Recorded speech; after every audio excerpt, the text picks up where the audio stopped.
₹2,500 आपल्याला आपल्या घराच्या छतावरती आपण सोलर पॅनल लावू शकतो. राज्य शासन आणि केंद्र शासन त्या ठिकाणी अनुदान दिलं जात आहे.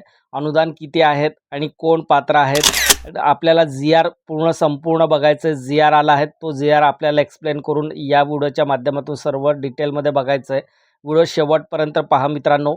सर्वांचं आपल्याला हे कमेंट होतं की सर आम्हाला जी-आर दाखवा. जी-आरनुसारच आम्हाला सर्व समजेल. तर जी-आर मी तुम्हाला दाखवतो आणि ॲप्लिकेशन कसं अप्लाय करायचं, कोणत्या वेबसाईटवरती अप्लाय करायचं तो व्हिडिओसुद्धा मी ऑलरेडी तयार करून या चॅनलवरती अपलोड करून ठेवला आहे. चॅनल सबस्क्राईब आणि बेल आयकॉन प्रेस केल्यानंतर तुम्हाला तुमच्यासमोर तो व्हिडिओ येणार आहेत.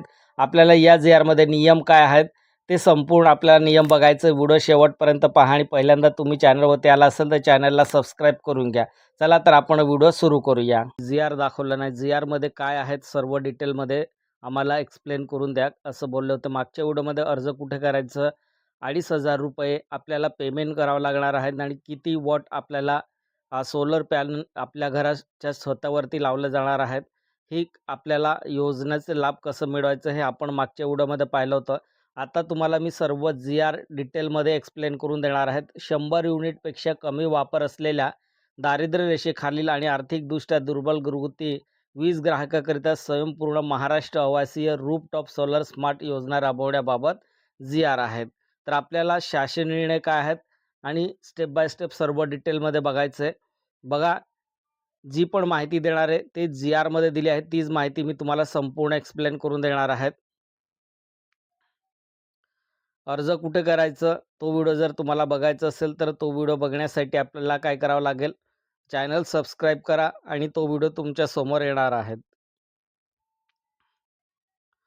शासन निर्णय आहेत. आर्थिकदृष्ट्या दुर्बल वीज ग्राहकांना छतावर सौर ऊर्जा प्रकल्प स्थापित करण्यास प्रोत्साहित करून विजेच्या बाबतीत स्वयंपूर्ण बनवणे तसेच सौर ऊर्जेद्वारे निर्मित ऊर्जेच्या घरगुती वापरानंतर शिल्लक असलेल्या विजेच्या विक्रीमधून त्यांच्या उत्पन्नाचे अतिरिक्त स्रोत निर्माण करणे व त्याद्वारे छतावरील सौर ऊर्जा निर्मिती क्षमतेत वाढ करणे याकरिता स्वयंपूर्ण महाराष्ट्र आवासीय रूफटॉप स्मार्ट सोलर योजनेस या शासन निर्णयाद्वारे मान्यता देण्यात येत आहेत. दुसरा पॉईंट आहे बघा. व्हिडिओ लॉंग होणार आहे मित्रांनो, तर पूर्ण व्हिडिओ बघायचं. सर्व माहिती हवी असेल तर या योजनेअंतर्गत दारिद्र्य रेषेखाली सुमारे 1,54,622 घरगुती वीज ग्राहक तसेच ज्यांचा वीज वापर 100 युनिटपेक्षा कमी आहे असे सुमारे 3,45,378 आर्थिकदृष्ट्या दुर्बल घरगुती वीज ग्राहक असे एकूण 5,00,000 घरगुती ग्राहकांना छतावरील सौर ऊर्जा प्रणाली स्थापित करण्यासाठी केंद्र शासनाद्वारे घोषित अनुदानित व्यतिरिक्त अधिकचे अनुदान राज्य शासनातर्फे देण्यात मान्यता देण्यात येत आहेत.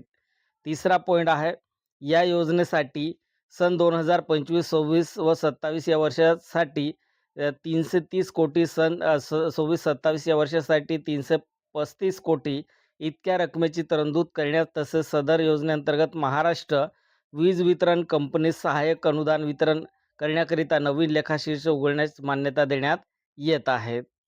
योजनेचे उद्दिष्ट आहे बघा. योजनेचे उद्दिष्ट आहे दारिद्र्य रेषेखालील व आर्थिकदृष्ट्या दुर्बल वीज ग्राहकांना सौर ऊर्जेच्या माध्यमातून विजेच्या बाबतीत स्वयंपूर्ण बनवणे.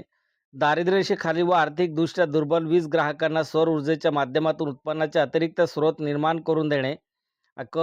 छतावरील सौर ऊर्जा निर्मिती क्षमतेची वाढ करणे. स्थानिक रोजगाराच्या संधी वाढवणे व अर्थव्यवस्थेचा विकास करणे हा योजनेचा उद्दिष्ट आहे. तिसरा मुद्दा आहे योजनेची संरचना कशी असेल. या योजनेअंतर्गत दारिद्र्य रेषेखालील सुमारे 1,54,622 घरगुती वीज ग्राहक व ज्यांचा वापर 100 युनिटपेक्षा कमी असे सुमारे 3,45,375 आर्थिकदृष्ट्या दुर्बल घरगुती वीज ग्राहक योजनेकरिता छतावरील सौर ऊर्जा प्रणाली स्थापित करण्यासाठी राज्य शासनातर्फे अतिरिक्त अनुदानाची तरतूद करण्यात येणार आहे. त्याद्वारे सदर वीज ग्राहकांना सौर ऊर्जेच्या उपक्रमात सहभागी होण्यास प्रोत्साहित करण्यात येणार आहे. तर बघा, या ठिकाणी टेबलमध्ये देण्यात आले. तर आपल्याला लाभार्थ्यांचं वीज ग्राहक गट निहाय हिस्सा व लागणारा निधी किती असेल. तर बघा, गट निहाय या ठिकाणी देण्यात आले आहेत. तर सौर ऊर्जा प्रणाली स्थापित करण्यासाठी प्रति किलोवॉट आधारभूत किमतीच्या अनुषंगाने राज्य शासनातर्फे प्रस्तावित अनुदानाचा हिस्सा खालीलप्रमाणे असेल.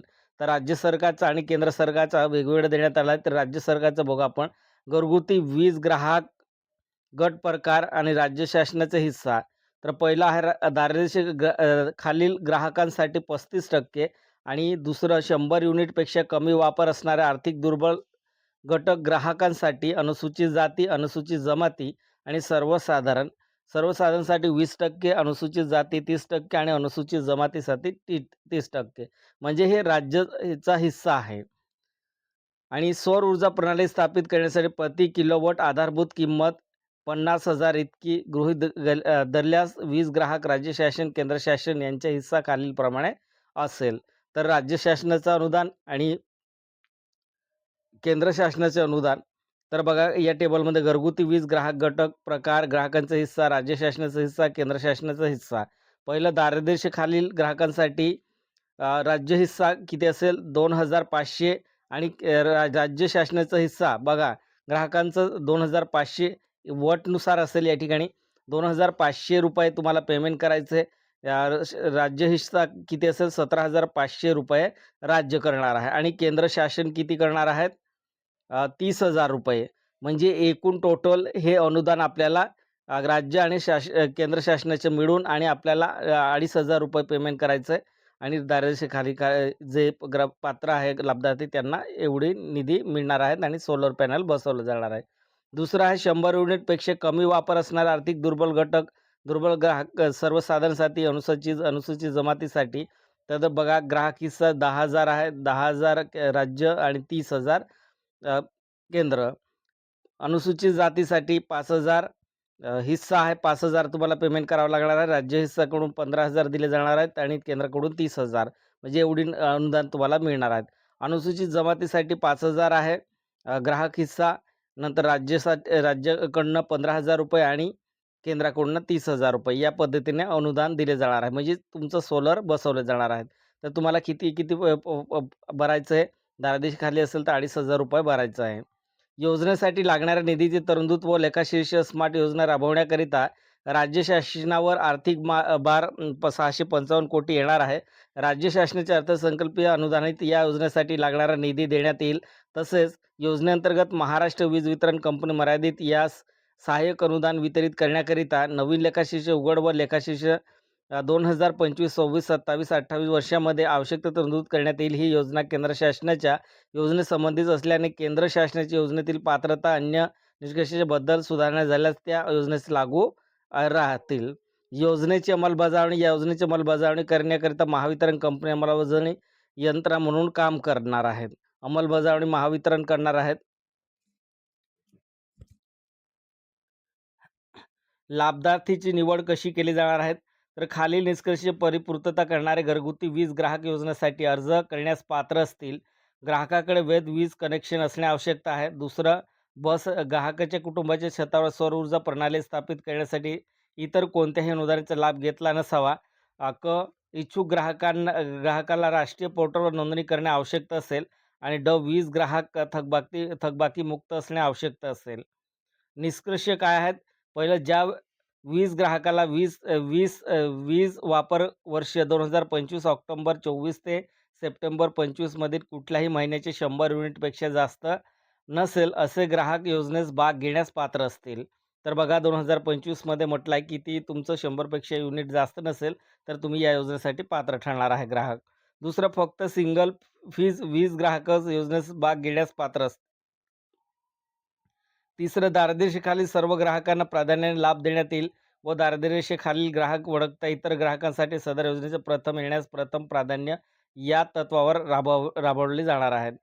4 डिसेंबर 2025 पर्यंत योजनेमध्ये दारिद्र्यरेषेखालील ग्राहकांची संख्या 1,54,622 पेक्षा कमी असल्याने सदर कोटा 100 युनिट वापर करणाऱ्या ग्राहकांसाठी कळवण्यात अधिकार महावितरण व कंपनीचे अध्यक्ष व्यवसायिक संचालक यांना राहील. तर बघा ग्राहकांना स्वतः ते वीज कनेक्शन आपले जे बिजली बोर्डवाले आहेत ते आपल्याला महावितरण कंपनीचे अध्यक्ष असतील ते आपल्याला कळवतील. योजनेचे कालावधी. सदर योजनेचे कालावधी मार्च 2027 पर्यंत असेल. बघा ही 27 मार्च एंडिंग काय आहेत मार्च 2027 पर्यंत तुम्हाला अर्ज करता येणार आहेत आणि ही योजना 27पर्यंत मार्च 27पर्यंत चालणार आहेत. अंमलबजावणी कार्यपद्धती या योजनेची प्रसिद्ध महावितरण कंपनीद्वारे करण्यात येणार आहे. या योजनेसाठी मुख्य कार्यालय स्तरावर निविदा प्रकाशित करण्यात येईल व त्यानुसार पात्र पुरवठादारांना विभागून काम सोपवले जाईल. तिसरं, अर्ज केलेल्या ग्राहकांच्या जागेचे तांत्रिक व्यवहार तपासून तेथे छतावरील सौर ऊर्जा प्रणाली स्थापित करण्यासाठी परवानगी देण्यात येईल. निविदेत पात्र ग्राहक 1 किलो वेट क्षमतेच्या छतावर सौर ऊर्जा प्रणाली बसवण्यात येईल. 1 किलो म्हणजे आपल्याला ₹2,500 पेमेंट करावं लागणार आहे. स्थापित करण्यात आलेल्या रूफटॉप सोलर यंत्राची तांत्रिक तपासणी महावितरण कंपनीमार्फत करण्यात येणार आहे. आणि नवीन व नवीकरण ऊर्जा मंत्रालय, भारत सरकार यांनी ठरवलेल्या मार्गदर्शन तत्त्वानुसार तसेच तांत्रिक मानदंडानुसार टेक्निकल इन्स्पेक्शन सौर ऊर्जा प्रणाली बसवण्यास तसेच योजनेची गुणवत्ता नियंत्रणाची जबाबदारी महावितरण कंपनीची राहील. या योजनेअंतर्गत वापरण्यात येणाऱ्या सोलर मॉड्यूल्स हे केंद्र शासनाच्या प्रधानमंत्री सूर्यघर मुक्त बिजली योजनेप्रमाणे भारतीय बनावटीचे व IEC प्रणालीत किंवा तत्सम राष्ट्रीय अथवा आंतरराष्ट्रीय मानकांनुसार प्रणाली असतील. तसेच पुरवठादार हे RFID टॅग सुविधेसह पुरवणारे असतील. याबाबत महावितरणद्वारे सामग्री पुरवठादाराकडे सामग्रीचे तांत्रिक मापदंडानुसार पाहणी करून त्यांच्या योग्यबाबत खालील खात्री करण्यात येईल. छतावर सौर ऊर्जा प्रणाली स्थापित केल्यानंतर 5 वर्षे देखभाल व दुरुस्ती जबाबदारी पुरवठादाराकडे असतील. पुरवठादाराकडून 5 वर्षासाठी सर्वस्व देखभाल व दुरुस्ती करार व ₹500 स्टॅम्प पेपरवर महावितरण करून घेण्यात येईल. नवीन व नवीकरण ऊर्जा मंत्रालय, भारत सरकार यांनी ठरवलेल्या मार्गदर्शक तत्त्वानुसार तसेच तांत्रिक मापदंडानुसार टेक्निकल इन्स्पेक्शन सौर ऊर्जा प्रणाली बसवण्याची व गुणवत्ता नियंत्रणाची जबाबदारी महावितरण कंपनीची राहील. 11, वित्तीय सहाय्य अनुदानाच्या रकमेची मागणी करून सदर निधी प्राप्त करून घेण्याची कारवाई महावितरण मार्फत करण्यात येईल. सदर योजने आवश्यक तर लेखा महावितरण मार्फत ठेवण्यात यावं. 12, योजनेची अंमलबजावणी करताना त्यासाठी आवश्यक असणाऱ्या अर्जाचे विहित नमुने, स्थापन अहवाल, उपयोगिता प्रमाणपत्र व अनुषंगिक बाबी व तांत्रिक तपासणी नमूद इतर महावितरणमार्फत निर्गमित करण्यात येईल. 13 नंबर, शासनाच्या व इतर आर्थिक स्रोतातून महावितरणमार्फत प्राप्त होणाऱ्या निधीचे उपयोगिता प्रमाणपत्र, भौतिक प्रगती व आर्थिक अहवाल दर 3 महिन्याचे शासनाचा सादर करण्यात यावा. 14, सदर योजनेचे मेळघाट, नंदुरबार योजनेचा मेळघाट, नंदुरबार, गडचिरोली यासारख्या दुर्गम भागात प्राधान्य राबवण्यात यावी. 15, सदर शासन निर्णय माननीय मंत्रिमंडळाने 3/7/2025 रोजी दिलेल्या मान्यतेच्या अनुषंगाने निर्गमित करण्यात येत आहेत. हा GR 3/7/2025ला मान्यता देण्यात आली होती. त्यानुसार ही योजनेचा तुम्हाला लाभ घेता येणार आहे. आता तुम्हाला समजलं असेल सर्व GR आपण पाहिलं या व्हिडिओमध्ये. आणि आपल्याला जर अर्ज कुठे करायचे आणि कोणाला कोणत्या कॅटेगरीला किती, सर्वसाधारण प्रवर्गाला किती, आपल्याला ते किती वोटचं आपल्याला बसवायचं 1, 2, 3 ते आपल्यानुसार बसवण्यानुसार असेल. आपण जसं ॲप्लिकेशन अप्लाय करणार आहे त्याच पद्धतीने आपल्याला अनुदानसुद्धा मिळणार आहेत. केंद्राचा आणि राज्याचा अनुदान वेगवेगळं आहे आणि आपल्याला जो लाभार्थी आहे त्यांचा हिस्सा किती देण्यात आले, 10, 2,500, 10,000, 15,000 असं देण्यात आलं आहे. तर कॅटेगरीनुसार आहे. दारिद्र्यरेषेखालील सर्व लाभार्थी हे या योजनेसाठी पात्र ठरणार आहेत आणि 100 युनिटपेक्षा कमी वीज वापर करणाऱ्याला 2025 डिसेंबरपासून तर त्यांनी ती तारीख दिली आहे. त्यानुसार आपल्याला त्याच्यात आपण बसत असेल तर आपण या योजनेसाठी पात्र ठरणार आहेत. व्हिडिओ कसा वाटला कमेंट करून नक्की सांगा आणि जास्तीत जास्त आपल्या मित्रांनाही शेअर करा. बघा मित्रांनो, मागचा व्हिडिओ तुम्हाला ऑनलाईन कसं अप्लाय करायचं ते मी दाखवलं आहे. तो व्हिडिओ बनवला आहे मी. तो व्हिडिओ बघायचा आहे तुम्हाला आणि तो व्हिडिओ बघून तुम्ही अर्ज करू शकतात. आणि मी GR का हे सर्व व्हिडिओ तयार केले कारण भरपूर जे ऑडियन्स आहे, जे व्ह्यूवर्स आहेत त्यांनी मला कमेंट करून सांगत होते की सर आम्हाला GR दाखवा. GRची जी नियम आहे, जे कोणत्या पद्धतीने आम्हाला जे अनुदान मिळणार आहेत आणि ते आम्हाला सविस्तर माहिती द्या GR दाखवून. तर मी GR दाखवून तुम्हाला हे दाखवलं. पहिल्यांदा तुम्ही चॅनलवरती आला असेल तर चॅनलला सबस्क्राईब करून घ्या